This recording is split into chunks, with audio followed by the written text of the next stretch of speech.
Hey guys, just really tired. Thanks to everyone who wished me luck for auditions. It went incredibly well. I did a lot better than I thought I was going to do. There were 134 people who auditioned, and they're only taking 2 people, a regular and an understudy. So,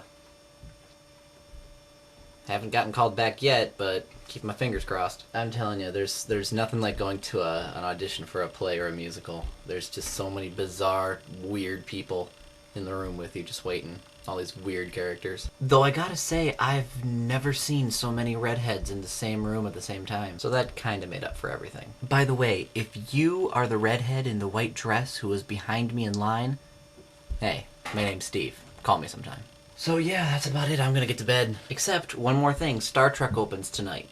Here's the thing. I promised myself that I would never get into Star Trek. I've seen The Wrath of Khan and The Search for Spock, and that's it. So for all of you people out there thinking I was too nerdy for having Teenage Mutant Ninja Turtle toys, suck on that! I also don't play World of Warcraft.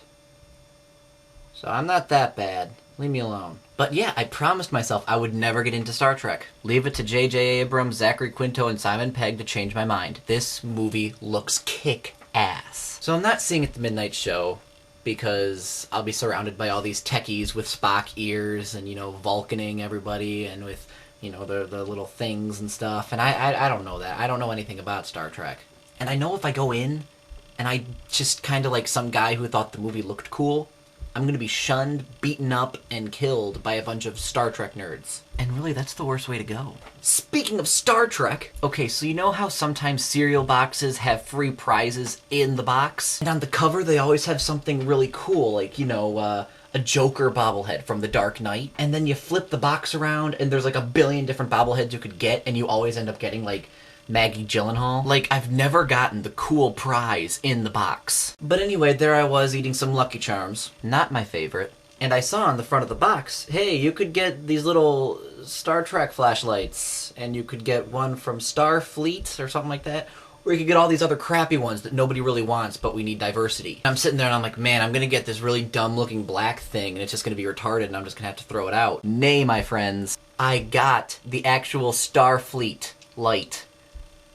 And to me, that's awesome. Because I count this as a movie prop. If I got sticky tack and I stuck it right here, I could be in the Star Trek film. And if there's one thing you need to know about me, I love movie props. I don't know a thing about Star Trek, but this thing is the coolest thing ever, and I love it so much. Beam me up, Scotty! Yeah, that's what I do with it. So this post has been incredibly nerdy. I've talked about Spider-Man the Musical and the new Star Trek film. Woo! My coolness meter is going through the roof. So here's the cherry on the ice cream. I'm about to boldly go where no man has gone before. I don't even know if that's the right line. I'm just BSing my way through this. Anyway, I'm going to bed. Night, guys.